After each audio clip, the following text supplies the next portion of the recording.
What's up YouTube, Capital G here. We're talking Ghost Ogre Snow Rabbit in this video, and this seems to be a very hot topic of discussion, and seems like this card has made the Yu-Gi-Oh community collectively lose its shit over the last couple of days. I'm not exactly sure why, because we see price spikes like this all the time, but I just want to add a little bit of a different perspective in this video and try and explain why this is actually a healthy sign, even if it's something that, you know, is unfortunate and just kind of sucks. Now, just because I say it's good and it's healthy, like it's a healthy sign for the game, doesn't mean that I like paying, you know, exorbitant prices for cards. I don't. I always consider myself a budget player, and you know, I always like to think of the players who are on the younger side. Basically anybody who's 16 years old or under, people who don't really have disposable income and don't have means of making any money. You know, like at that age, you probably aren't working a job yet, and the only way that you can actually get money is by asking adults, whether that be your grandparents or your parents, your guardian, whatever.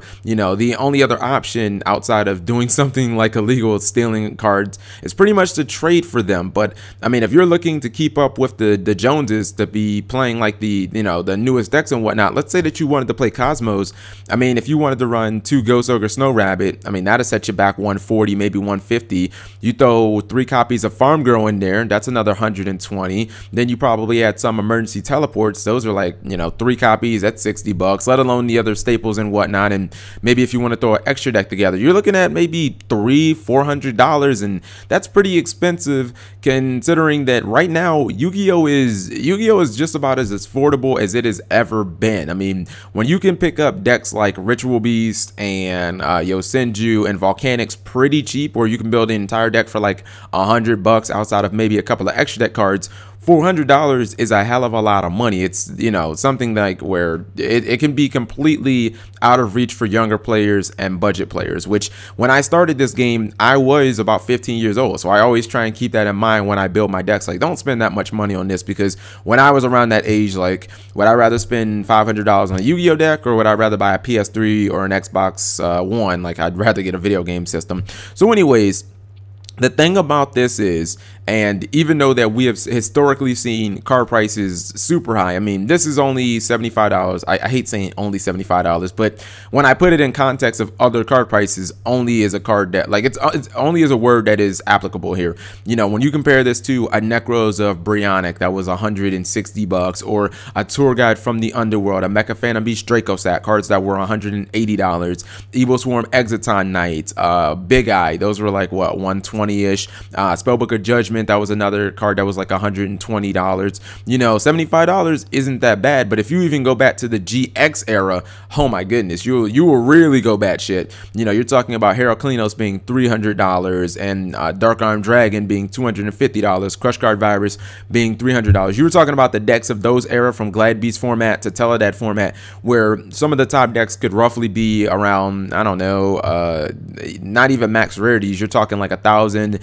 to $1,500 just to really run the deck at its most optimal, like at its most optimal capacity. So what I'm trying to say is, we've had times at some point in this game, at all times, it's always been very, very expensive, and right now it's very, very, like, I would say that it's pretty affordable. But the thing is, what that really does show you is that Yu-Gi-Oh is still, like, Yu-Gi-Oh is still flourishing. You know what I mean? Yu-Gi-Oh is showing no signs of dying, because you're not gonna have a secondary market that is so lively, that is so at sometimes volatile, if people aren't playing your game and people aren't still very passionate and enthusiastic about it. I actually did a little bit of searching on some of the other card games. I looked at, you know, Force of Will and Cardfight Vanguard, and I was just trying to figure out what are the most expensive cards in their you know, in their card pool, basically, and I really didn't find any $100 cards. I think with Cardfight Vanguard I found like one, but in Yu-Gi-Oh it is routine for us to go,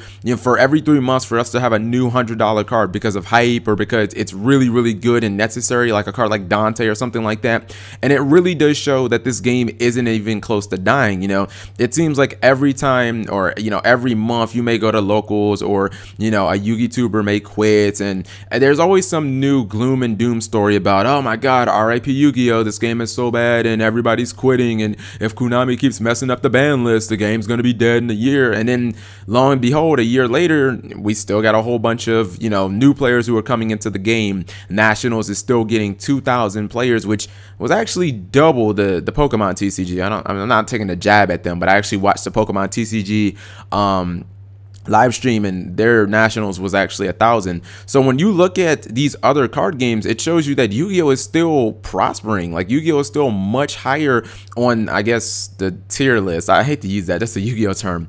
Yu-Gi-Oh is still much higher on the tier list than a lot of these other card games, and that this card game is going to be around for a long time. The only card games that I see where you consistently get these $100 price cards, you know, are pretty much the other big dogs. And the only games that I really consider to be our contemporaries, to be our rivals, are Magic the Gathering and Pokemon. Everybody else is just not on the level of Yu-Gi-Oh. And the thing about the secondary market is the secondary market is controlled by us, the players, the buyers. You know what I mean? If you have a Lavavo chain right now, we all know that that card isn't really worth that much because it just got banned.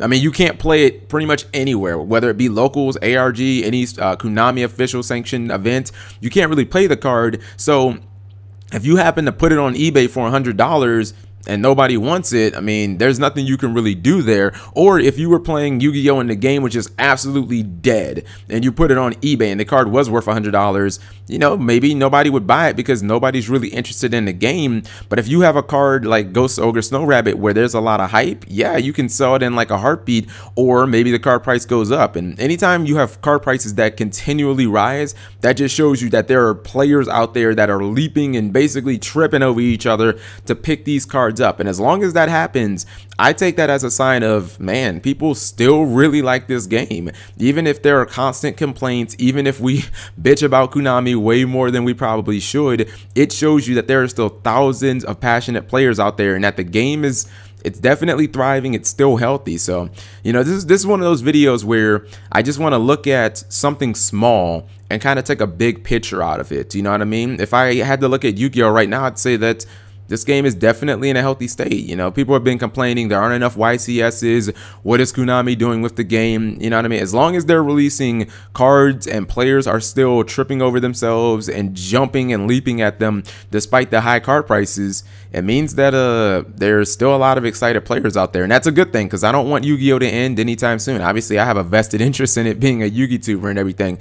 So let me know what you guys think. Again, I don't like that the card price is so expensive. I mean, me personally, I'll probably just go without. Like, I mean, it eliminates me from being able to play Cosmos on anything but Dueling Network. But I mean, it is kind of inevitable, and it is technically a good thing. So thank you guys for watching. As always, subscribing makes life happy.